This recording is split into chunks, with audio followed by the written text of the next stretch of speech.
Chipotle got closed down. I mean, they're a really good chain, really good average chain.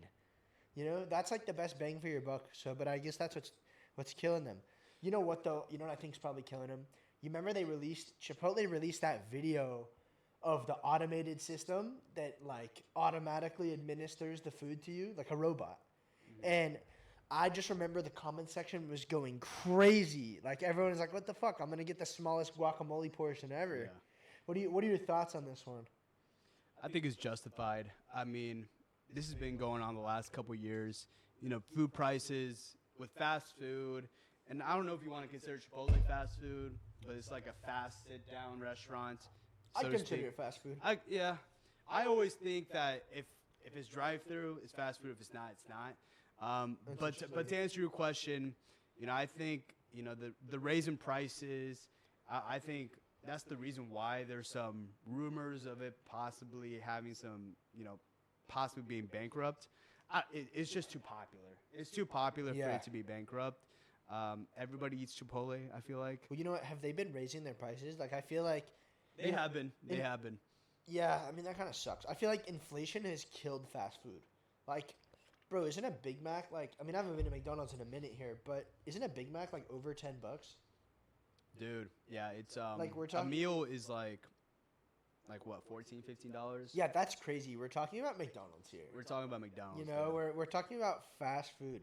And I feel like the driving issue with the reason why fast food is so expensive is probably meat prices. I feel like meat prices are heavily infected by inflation. I think not only that, just corporate greed.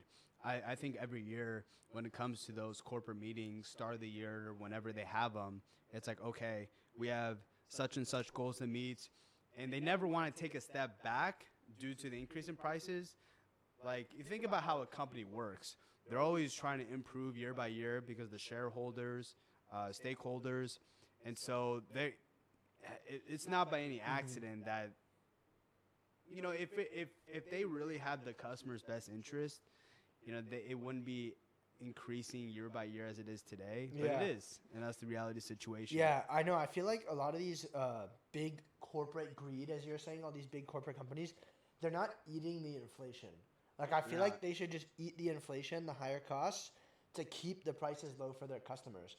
And I think their like mantra now is okay. Let's get more money per customer, even if there's less customers. I think it should be the opposite.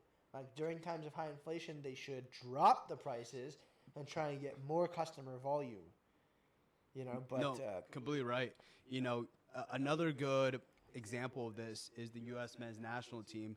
They're pricing out so many fans. They had the Nations League, which is a tournament in yeah? the region, but they think of the same philosophy. Let's recoup. Let's get all the money we can, even if we're okay with having less fans.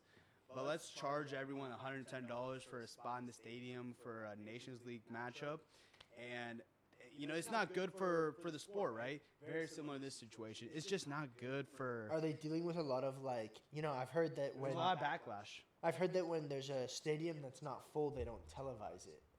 Are they No, dealing with a no, lot they of that? televise it. They televise it. It's just a bad look, and the players are like, dude, what the fuck? There's like 100 people here. I'm exaggerating. It's not 100 people there, but So you think they should just eat the cost? same exact situation, exactly. Well, it's got to make me wonder. Like, as a sports team, what are your costs? You just have to make sure the players are healthy, but that's kind of it. Make sure the stadium looks nice. Yeah. I mean, like, I don't know. Does it cost a lot to make sure that your guests are happy? I don't think it does. So maybe you're right. Maybe this is a bigger theme of just corporate greed here. Yeah, I mean, corporate greed is a very real thing in America. Sorry about that. I mean, I was talking about this with another buddy of mine.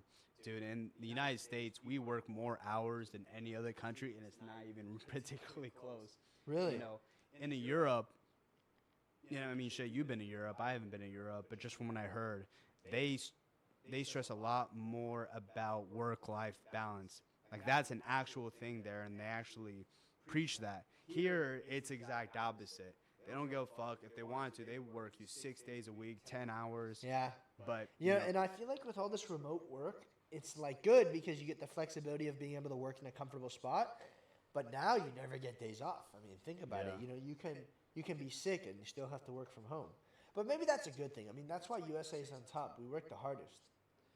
Yeah. They're a worse place to be. But then you go, you work hard as fuck, and you still have to buy your $14 overpriced McDonald's burger because of some woke liberals. I'll play devil's advocate here. I really don't think.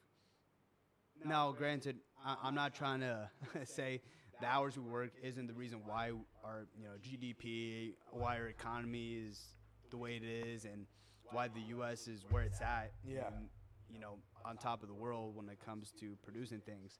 However, I think that's just because of our sheer population more so. And I know, China, India, but I really do think that, 4 days a week, like, I think, I'm trying to think of work hours, 4 days, 6 hours.